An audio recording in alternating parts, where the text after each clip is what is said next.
Iyore no be Mose. You are a bloody liar. Oh, we no say we ragbona. Mabe awa ruwa no lele we kiani. Awa pavio you no lele we kiani. Awo no baya fe no lele we kiani. Ogba go we buki. Okay, damenu gbagbe. Iyore no be Mose mi video no uonu do wa ukae wata degbe no mwe ipa ro gbo odugbo a abusu nwede na wero wa e ma ti me kere dade ye we ni zobo o se gbe no mwe a wo wa gbon wa ke gbe we ko we no wa we na yo wa wa gbon achawo tatarus no mind egbe awana hin e dey my gbogbo na don't send me request ni pe mi nota do gbin na rita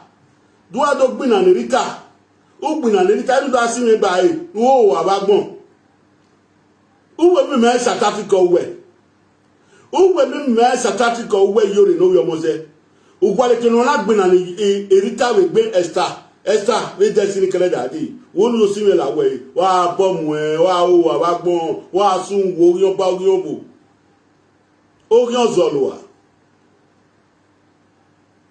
egwe mu we na mo bogbe bedo o pe alajan o pe amayeki o ko mayeki iran mo bogbo egwe mu we 5 years old na ma se no ya ri ogwalu ya gwalu to temi no we wa o wa gbon egwe adana we no gbu ya pin koregere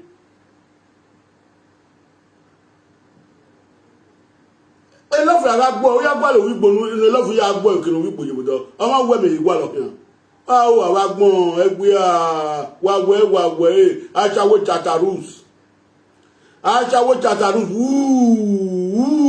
egbe a mo mo no gba ye ko wa awana hi on a problem wa me on a problem in video now.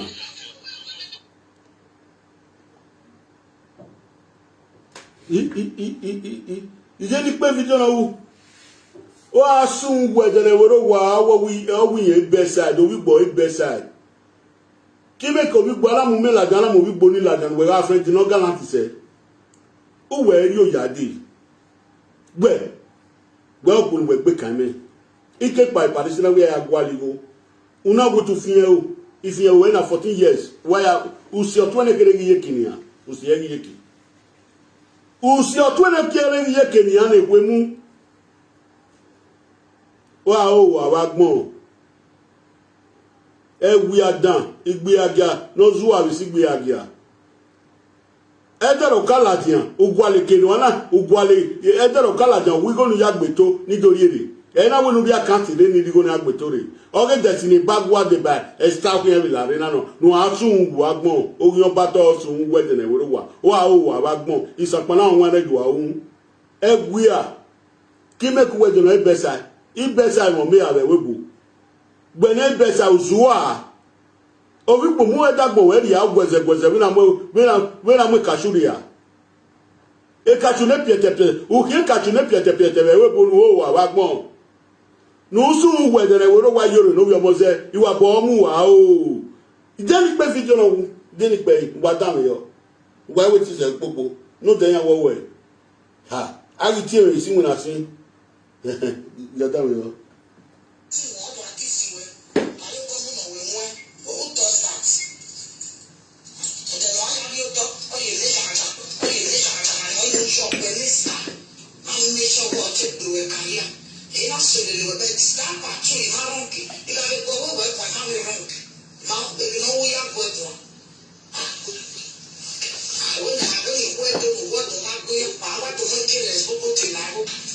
oh, what the good way.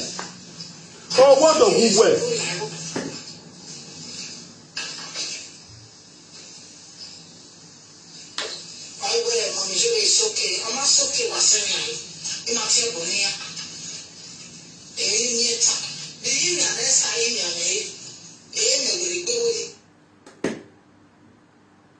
what the good way.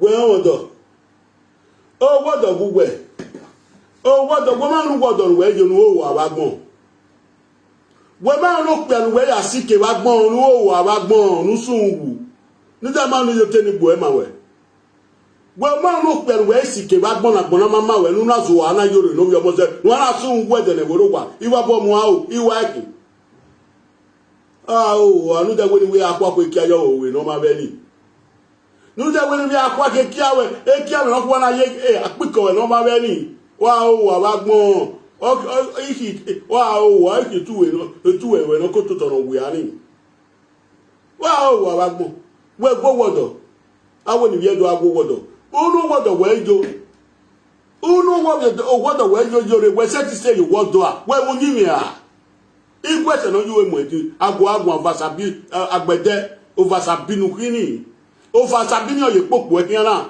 nu o wa gbon wa go mega video na wa ga na down yo na down yo eyan wa ti me ni yan wa ti me na ogun amugbe yan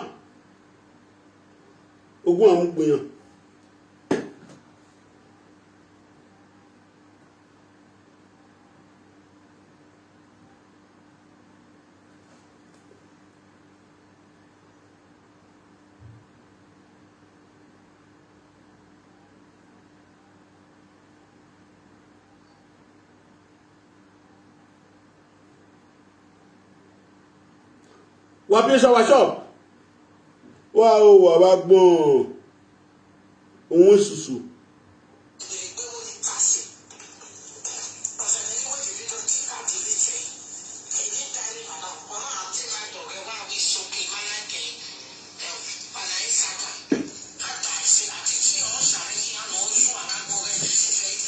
wa zuwa wa gbon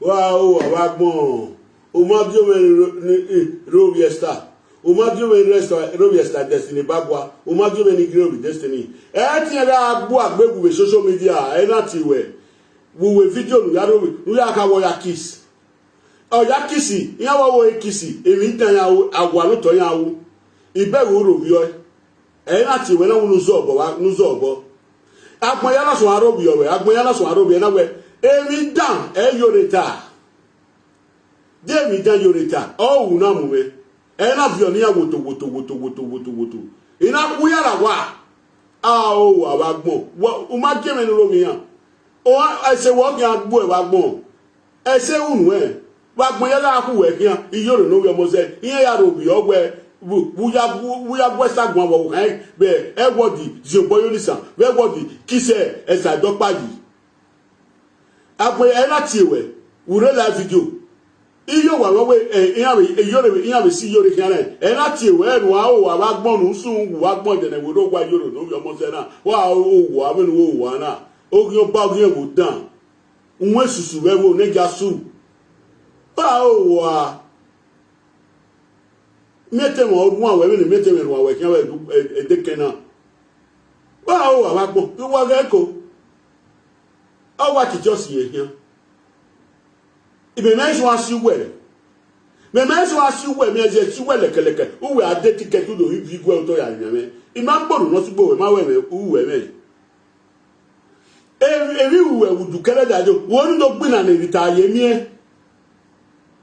yemie we uwe do gbina na una ye start tale enegbiyan yan una kamiya we ba kisi les bobo yan una ye start tale ya mayan normal we mo gba we Iyore no bi omo se no o wa no ma Iyore na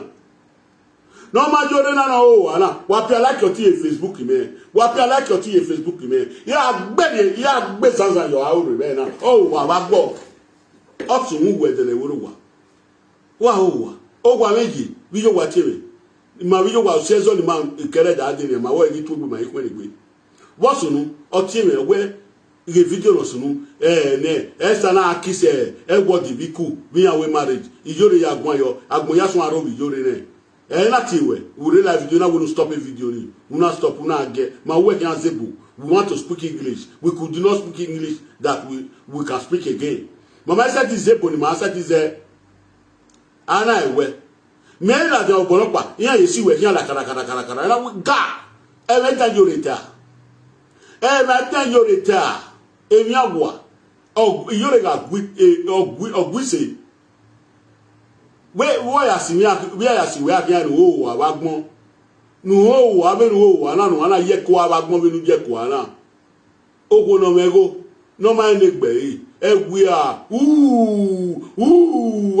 agwe achawe chatarus iya gbo evavine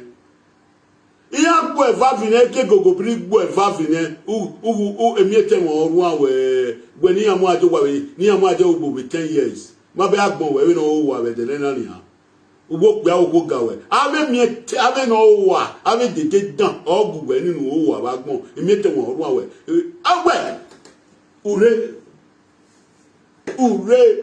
irizu obo ya we kini agwa ni ege wa o wa ba gbon ije ni pe o be no wu ya mu me ima te ki nwina bisi nwina be no wu ya mu me sin bi yan record e bi agun me sin ije ni pe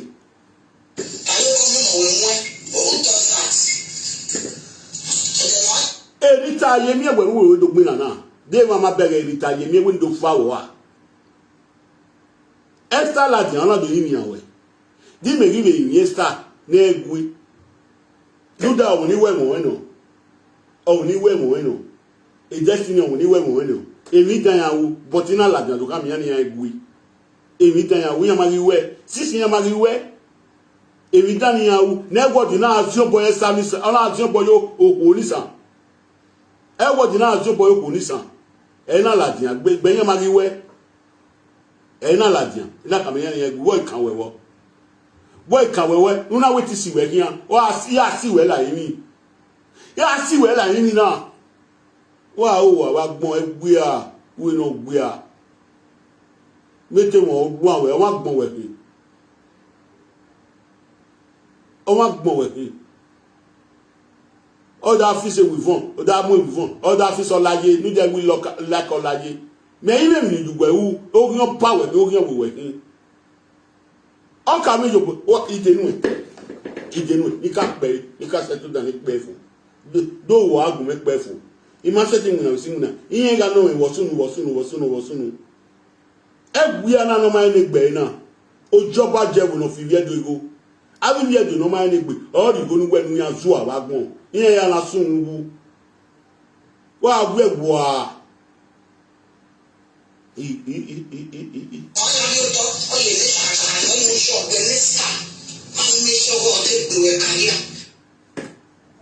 oh here have extra here have you why ala ni jaga ni dem no ko yo wie dem no ko yo wie Iyore no wie omo je no wie ko agun no wa mo kwa yo wie to sa ko yo wie to sa ko yo wie owo ida ya wie gba yi o ni jaga ni ni jaga te kia sleeping gun or de kia Iyore nu o wa gbe no ro bobo ara kwa wa kan owe ahia o ro bobo aropa just nigga ni jaga no esa dopa yi e don't want to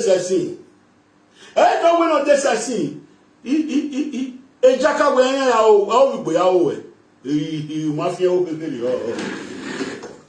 e jaka we gbo ya o we owo kan ya bi o de o kan ya bi o just nigga kan ya bi o de esa o de ni jaga ni de ni jaga na dage tuwe o ko jo wo pe akan lo le bi ni jaga na dage tuwe o ko jo o ke na aro baba ro pa wa o wetu go agun na egwi a kan gbe ba gbon no je jaka bi wo pe akan we no je jaka bi wo pe akan we mo be tu ko o wetu we ogun ana jini pe keun wa ge we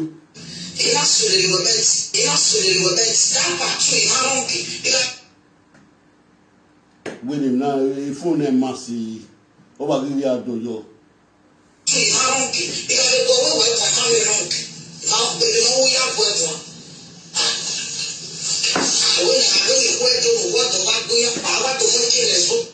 Oh, what the who were, oh, no, what the way, Iyore. When no way, be where do they. Ujo cow, ufe, ujo. Now, how will my be? Oh, what the way you sissy where you need calling way. Oh, what they are fake. If was away, I too know I'm a boy or ya fellow what don't ya fefe.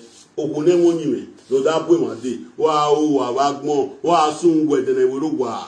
No, that when you walk a move, a daddy, or check with no more. Ever not chimney, what, you know, won't have been wow at the nana. When I bet you a cadanapa, or won't have been you wow, what soon wagmo. What my belly will fit your gena, no wow, wagmo. What my belly will fit your gena, no. Will not travel to me. All my yesterday began in a a village woman. A village woman. O West Side can have your destiny. Or you need again. Where would you about the one? I shall we kill him with the Rame guy. Ebo no we minejagejege no interested okpia. Ebo makon. Ebo no we minejagejege no interested okpia. We boku. Ebo makon. O wetu we dokwana. Agwa we ukongbe. Ukongbe. Ebiaku. Wa bagbo je ni pe ni. Wata. Ya gbedi na imi ni an. O wetu ego agbon. Wow, I shall win on your black pants. I shall win on your party name in Waggy. I shall win on my period all the whole 24 years of the years. Here you can't do any. It's a big deal with that. We all have a period every blessed day by day. In a Quimuna. Wow, is any pay? Nick pay. Ní kí ẹ pè fún ẹ. Gbogbo kìláàró. Àtọ́mọ́kìlẹ̀ gbogbo ìyàró.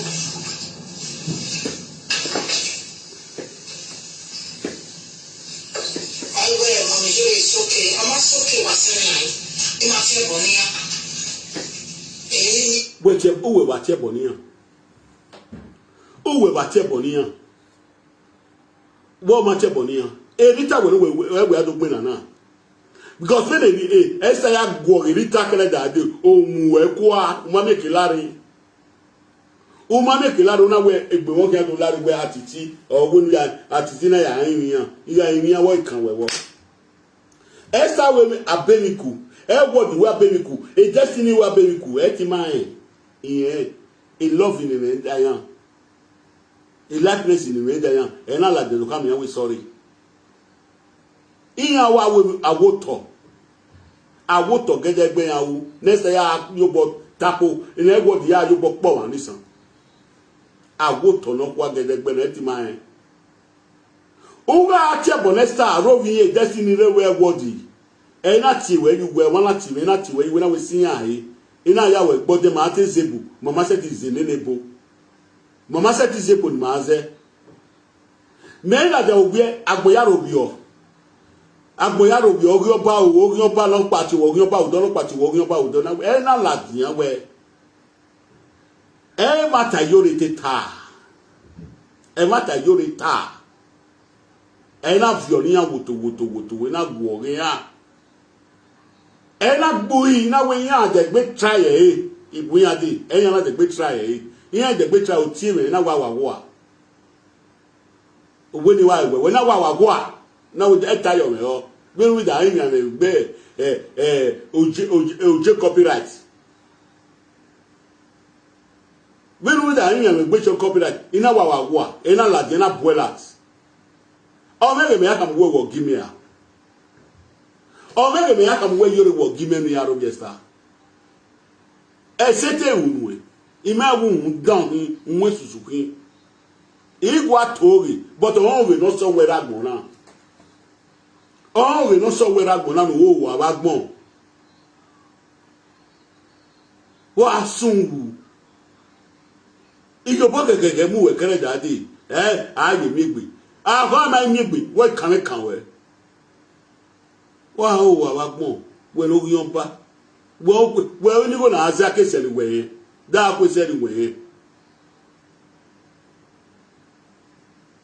o pe do no we mu we o mu epo la wa we na mu epo gbe go te gan do e ma ya no mu epo gbe ino bugu lo kwa na e bo ni abi na gwan na e bo ni ja iseri en ololuwe kian wa ri ana ololuwe kian wa ri abi o pe no me un gwe ni e bo ni ye belele ki o wa e wọ́n ṣe lówí gbò náà mú wẹ́ fún wa ó wí gbò wẹ́sẹ̀ ti bìẹ̀ lówí gbò wàrí alámọ́ wàrí àbí ó yàwó ẹ̀dùn ẹ̀ké ní gbẹ̀ yìí dùnmá ẹnu ẹ̀wí ni yóò kàmà wẹ́nu òwò àbágbọ́n ìsàpọ̀nà wọn ẹ̀jọ̀ àwò wà ó wà wà títí ọ̀sìn wẹ̀ fi hàn òwe tó wà sún wù Iyore òwe tó wà sún wù wí bẹ́ẹ̀bẹ́ ibẹ́ẹ̀bẹ́ wọn mi àwẹ̀ wẹ́bò òzùwọ̀ àbágbọ́n wọ́n máa ń wọ́dọ̀ wẹ́jọ náà wẹ́ àwọn oníbi ẹ̀dọ̀ gbó wọ́dọ̀ gbe se ti go wodo ro pa we na da ka wo we o lo vie do go wodo ma be tu we tu we gwan na wa uzuwa u ko gbe yo u ke to ta ga wa do gbe ma gwan yo no yo mo se o ke nu we sai ni we era me ka me wa shawe gele me mo o di ma gele we a shawe gele me mo o wa gbe yo re wa ta pe me wa pe shawa shop wa pe shawa shop me wa pe shawa shop wa ho abagbon sapona won le wa o wa pe sawa shop ki so agbon ni pejen o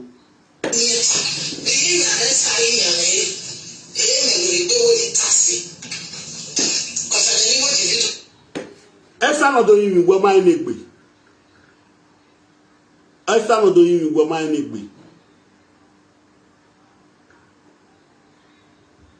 ọmọ ẹni gbọ́nà dé mi wẹ̀ wà ó wà wá gbọ́n ilé ló bá tà lọ sọ́mi wẹ́tì ọwẹ́ òkú ọ ẹ̀jẹ̀ sí ní àsùdọ́gẹ́ ẹ̀jẹ̀ sí ní dèmí ní yẹ̀gẹ̀yẹ̀gẹ̀ nínú ọjọ́ èmi ní yẹ̀gẹ̀yẹ̀gẹ̀ ọkọ̀ yọ̀wọ̀ ọmọ òpè à ọjọ́ èmi ní yẹ̀gẹ̀yẹ̀ ẹ̀pẹ́tì náà ló fóònù sàn ọjọ́ ẹ ọjọ́ èmi ní yẹ̀gẹ̀yẹ̀gẹ̀ ní ọjọ́ kí a dùn èyí Iyore umaje fi o locality wa ke locality ẹwẹ̀ ìjọ rèé Uwele sa mwe jakayo we just ni asodoge na gije bi le jegejege wa kan gbe egbu apin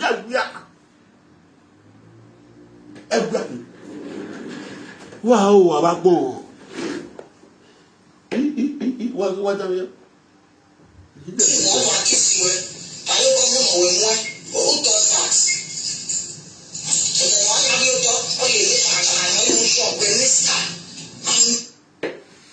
they will not supposed to take you.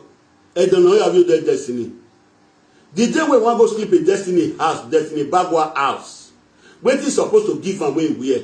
No fear jackal and no yo. My baby, me pass work where ya zuwa waropano me nwaro. My people, woman they go my house. When did they come with they take sleep? Sleepy gun. Not be man go give woman make sleep. He go give a jackal make sleep. Mona go see what Iyore the talk say no get sense. If I tell myself I will not get sense, no about no say na lie, we say na lie the talk. Me like do down here, igbe aja dan na o wa na me like.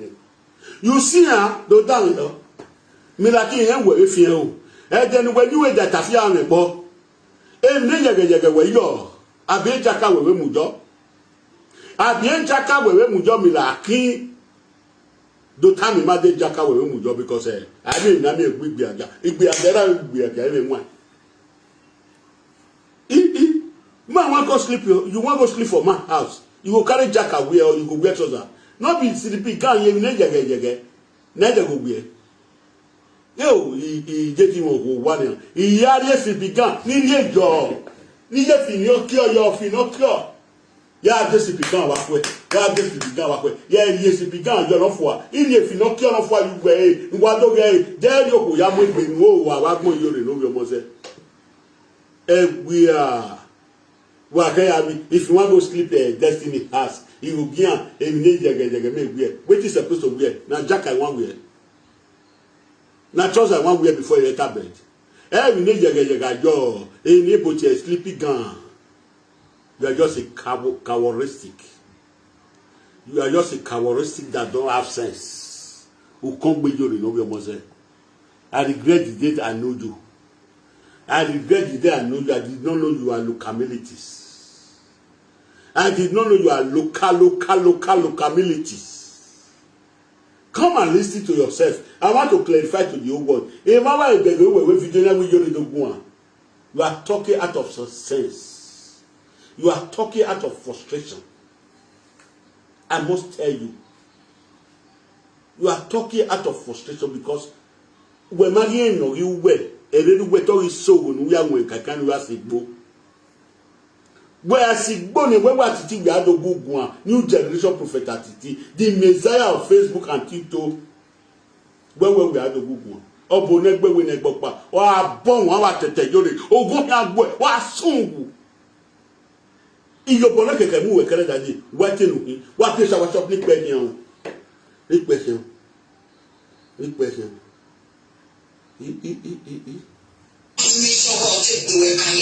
Ina suri wo be start actually haronki ila be go wo from family ronki ma be no ya go do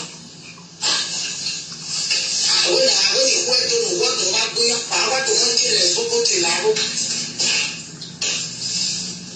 ma to mo kile so ko la ro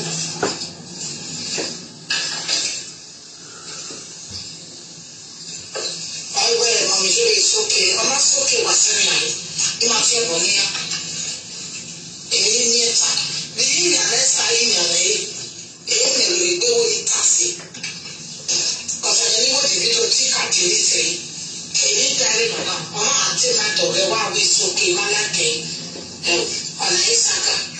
Wow, Abagbo. Iyore, who me go looking. Oh, what my friend for 8 years. Every no me where one. Then you go when I will make Walu working. Oh, what my friend for 8 years. Every no me where one. Ya swini that man way. Every man go when I Abagbo. I don't follow women want money. I look for quality. When I go out, one and all, I will be no war Talayuri. A woman I are no soon will go. He will go. What do we retire me? Back when I retire me with our women. In my bone, no subo, in my women, Iyore. In my women, no retire me when I don't mean what to have been and retire me. No retire me when I the boy lad and Anna. No retire me when I do lad and Anna. Okay, you tell me you want to talk one word because of, you come out because of retire me. Now retire me, you can't fight for the same way you fight me because of retire me. I not offend you, you will almost say. Now retire me, you can't fight for. If you I just tell the word now. Wait till complete less bobo now. Wait till complete less bobo. Make una pressure our shop for me, when want our tag. This foolish Iyore almost away. Ogun Bagyan where they don't lay cost upon for a dollar land. The day where they low cost upon her. Man no go market, woman no go farm. Now one call they take me the shine for social media. It's a pana of one head. Wow. Do you know you are you are dealing with Prophet Atiti, the new generation, the Messiah. Everywhere we are to deal with. Iye gbe managbo e ama ugbe no wa gbe no man me gbe nu dugbe ni kulu awa nu dugbe we ado yime we ma bio wa sun wu yoro no be mo se iwa bo mu wa o ni wa bo mu wa o na ewia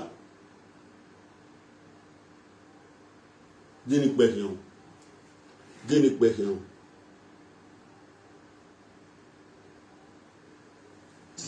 Atiti or Sarania, no, you are not going to very down. No, Sarania. I knew all about Gugu, Mama Bagui, I boy can we walk. If me with person the quarter, I go beg and wait to consign you for a side. I don't need trouble. Esther offend Edo people. Destiny offend Edo people. Edward offend Edo people. I still say they not do them again. Now people when I love them. I still say they not do them again. I tell them they not vex. If you say they do them again, I go come out. Because now wetin I tell them make they not do again. Make the L word not the tap person yansh. Make they not the touch breast, make they not the kiss. I not there for where you say na me dey join the go, as I tell you join the go. I dey for house where person come and say you dey cause a style don't pay you. You dey cause a word, you dey cause destiny. Now I call you for your live video. Now we got the joke. We joke. Now I rest. I enter house. Now I say send me the video. You send me the video. I watch am. You send me the part 1. You send me part 2. I watch am. I shake head. I see say people dem like all of them they insult you. Them I don't want to mention the rest people. All of them they insult you. Now I come say.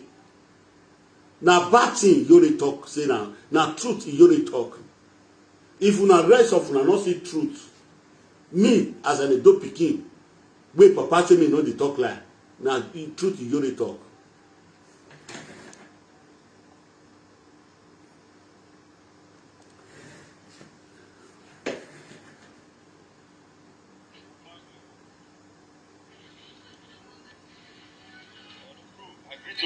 Hello, what? Hello. Hello. I greet you. Yeah, where the bros? Respect. Where your bros? I greet the house. Welcome, bros. God go bless you. I hail you. God bless. Go. No man, this small girl. This is Iyore going about what he want to take me to learn. Bro, not dey listen to people. Do what makes you happy. Thank you, bros. Do what makes you happy. Anything you feel like doing, just dey do am. No, not listen to people. Okay, I want to ask you a question. If woman call your house, wait till the woman goes wear sleep. Woman wey come travel, come meet you, you know wetin dey now. You no need to dey explain. If you come the wear jacket, they sleep for your house. I go wear jacket, so wetin happen? See wetin Iyore talk. Say if Esther dey go Destiny house, he go wear a jege. When they call the jege, sleep he gone. Not be woman they wear till they sleep with man. Now wetin man and woman dey wear sleep with that now? Oh, he come say he go talk to I say he get sense. I dey tell myself I will not get sense. No, this is a lie. My papa tell me say I will not get sense. Bros, don't dey listen to all those things. Just I dey pity for am. One no handle the way I take dey handle other people since then. yeah. Because I dey change that they drive the head house for their evil. As my papa tell me say I will dey spoil community. I understand. I say we no dey stay for husband house na social bomb they go. Yeah. I dey come I go beat am today. I go dey beat am every day now. No, women, no, if you dey follow woman talk, you be like say. He go come at that day. He come at that day say, wait till I dey tell am dey pain am for body. When I dey tell am sweet word. And now I leave am. He wan go take me learn. Bro, one thing when I won't tell you, now as person no rich. Now as person no rich, now so you act rich. You understand? You don't feel cut person head now come put for your own. Okay, wetin happen? Wetin happen? I see am.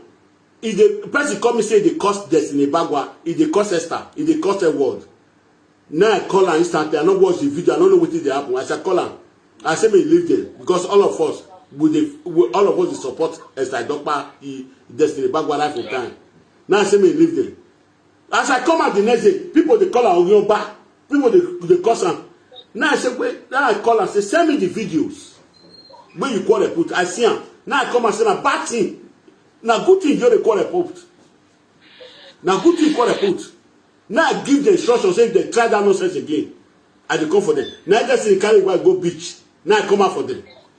I still say they not do am again. And that's in a person when I love. Esther na person when I love. Right from the one. Now I tell they say sorry for the insult one. I know that they offend Edo people, but I tell they say sorry. What you call concern me? If you want fight for retaliation, what you call concern me? Now because of retaliation, it cost me. If the friend wey want cost destiny since then, he call the bring less bobo again. See what when you talk about for man, say if Esther go Destiny house, he go the gear and jege make wear. When the woman supposed to wear sleep for my house? They don't listen to all those ones. Okay, boss, wait. Person they more listen to the other person. Good evening, sir. Hello? Hello? If I agree, yes. Welcome. Good evening. How you doing? Good evening. Go. Yo. I just said this na matter just to come on for ground. I just there for working place today. Now they send me the call say we they sort himself. Not be every time you. Sometimes they not the listen. He want to take me the land.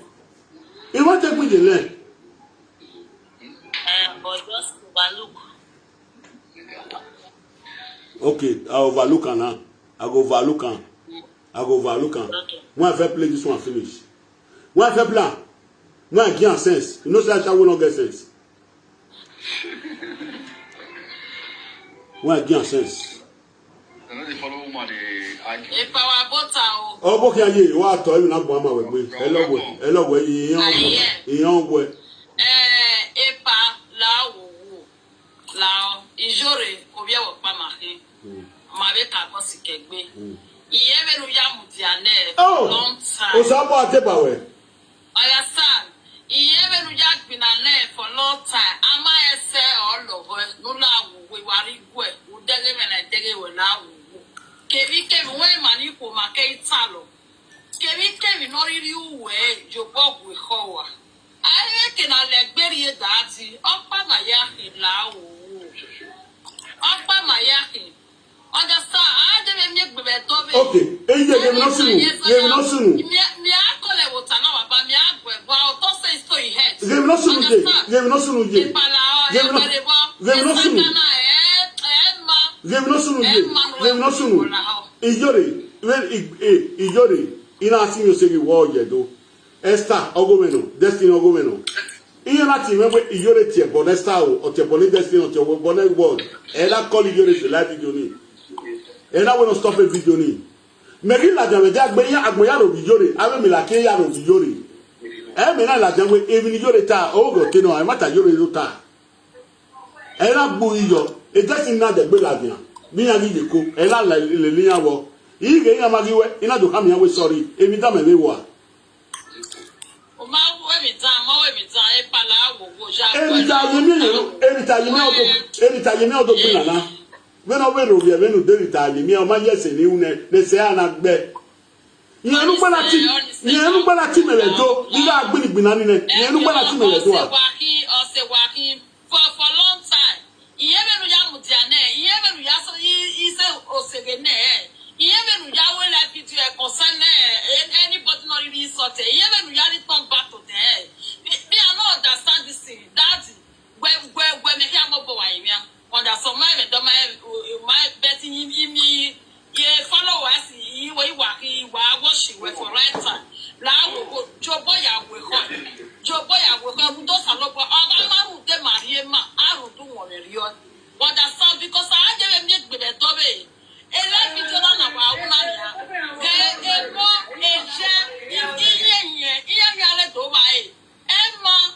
Emma that now will go wherever. Can we get no new way? Job will Mogivia when I may not let Jessica now will go. Moya when I now will go. You want to be the way video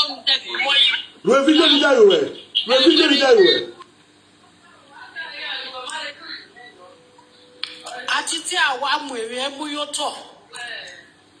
O wa mu ye gogogo. Baba we ni opa wo we bebe. Opa go la bebe. This one is called Women Support Women. Yo, o ma bele fi jo ni gwe o ma bele fi jo ni gwe no ya do ro ye gbe o wo ya titi awa mwere emu yoto. Ko Atiti wa mwere o we mu yoto. Lọ́mọ náà mo ṣe ọmọ náà agbẹ́dá rí yẹ mú èmi náà kò àmà wẹ̀ gbé ìyàn wẹ̀. Yorùbá wò kọ́ wà láàó obi ẹ̀wò mẹ́nu obi ẹ̀wò ẹ̀gá mẹ́rin kú obi àǹfààní ẹ̀wò ẹ̀gá yìí kìí. Ìgbẹ́ ni tí yàrá yẹ̀ wẹ̀ gà ní ní yàrá yẹ̀ wẹ̀ ká ẹ̀yẹ́ ẹ̀ máa mi. Ẹ̀gbẹ́ wọ́n òbí ẹ̀wẹ̀ kìí wọ́n mà ní wo máa ṣe pọ́n. Ọ̀wé làjẹ̀lẹ́jẹ̀rọ̀ ọ̀wé ìdíta ni yẹn gbẹgbẹgbẹ yẹn yí fẹ́ nìyẹn ẹ̀ náà wí iná lè fẹ́ kó ààrẹ náà.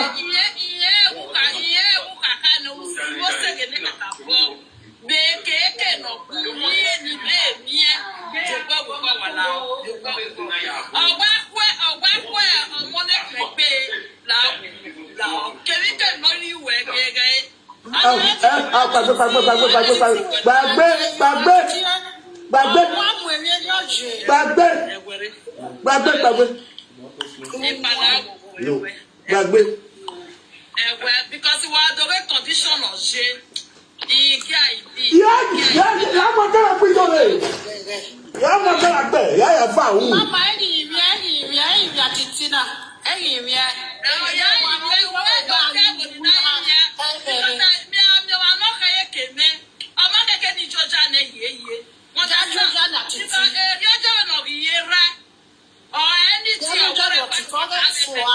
Yeah, block you now. When you get one now, we get one. Mula area me miadi. What that's oh, equal your masse. As na yeso ya opa mayaki. We come from the same Nigeria. Opa mayaki that I can see you tomorrow at airport or Nigeria. Understand the melana? Or my do we make both of social media.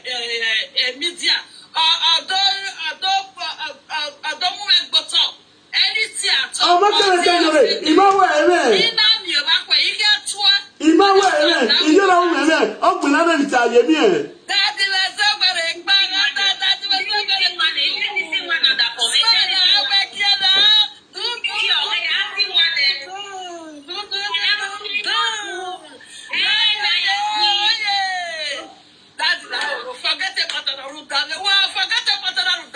I promise you beauty, I promise you. Will not forget to buy that last video. I promise you, I will respect you. I will the quota for you. I will not say yeah, you be my party. I love my darling. I love you, get them back. I love my darling. I love you, get them back.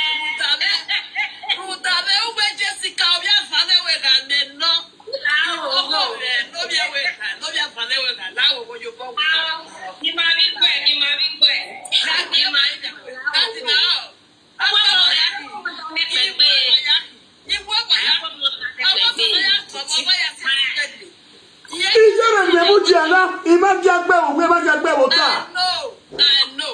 know.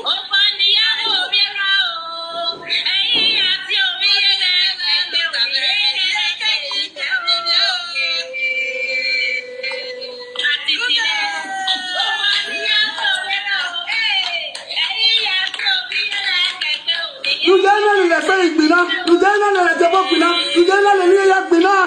Oh, what the? You don't know Japanese boy.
Wala wache bone ijebe we yankele gade you are watch a video I know any asem na you are na we because ugeleke ekene kakabo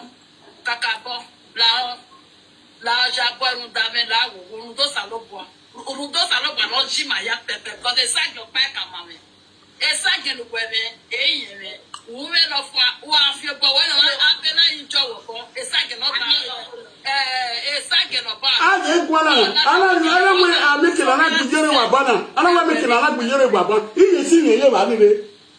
Exactly, I know what you can do. Yes, of course. That is love.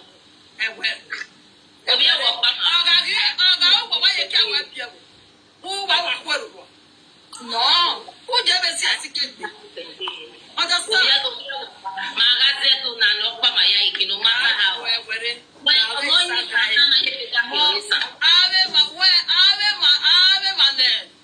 Wa mi be ga na be go no support na e ba so ro ya fi pegu e be ga ni. Ma me no we to awuna ni ya. We say vaccination ya. Iya do agie. Understand? So la wo any ya say me na wa yin na forget. You be 40 eh. Your friend me you be 40 eh. You be pe record again. Your friend me. O je ko je wunya. Ola ila jano de. Onu da lo ye me. Kwa ya kole ya gwa. Atiti omo ba ye mi awe na we he we. Ogo mama ka mo na ngwa we la jan. Ogo na opa go we bo. Iwo na ngwa we la jan ni jega o. Ogo ba wa ye mi awe we he we.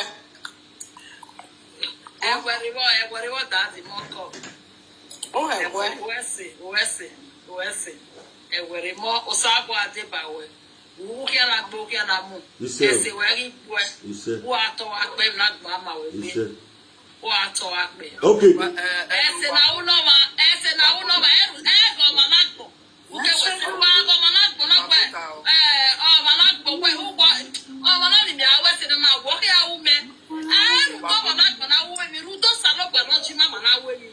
Ese ya wo ke wo we mi na igbiya na no gbi na rudo salogbo o salogbo ke press we ge Iyore press we o salogbo ke ari we go down. Oboke mama mujale ya dan o pela mama egumagwa ore wala gogo wa pota wa egwe because iga we oteme atiti sisiansin eponotie o magume ime iga reko bania emere doge eborodu. So ebona tititie owe anybody no do yimi isele bonitie no do ko na isele bonitie o sele bonitie Sabi you know you ask for senior. E party e boa. O ti e bo o wa E gbe. O ni me kepo. Bi o ka ko bi e gbe. Ba ma mi o sele yen ya. Wese. Ije mi awa kujore po be na. No. Atiti. Ya kujore kwa ni jore do imi ba. Ya wa ku e kwa. Atiti. E papa mi jore ya do imi ya ku. Atiti. Imai mi atiti emi de nege weme. Imai mi emi de. Imai no sunu emi okpa no wa sunu because iye unu bad ma wa titi we na. We no ba no de na. O ti me bebe. Atiti akama ewi egwene o te mesi 1 week atiti de pe osu e. Eri o wa je. Damiona, I just 1 week atiti. True to God, he block. Mama, Damio, o do yin ame, Damio se le bo we ya na. But Damio mi Iyore wa wuna kutana, wa Damio.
Hello.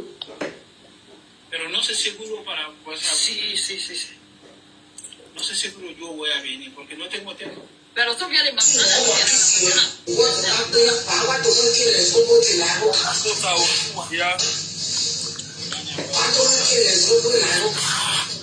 Atiti, stop me running no go and work, man. Itu waya o wabota.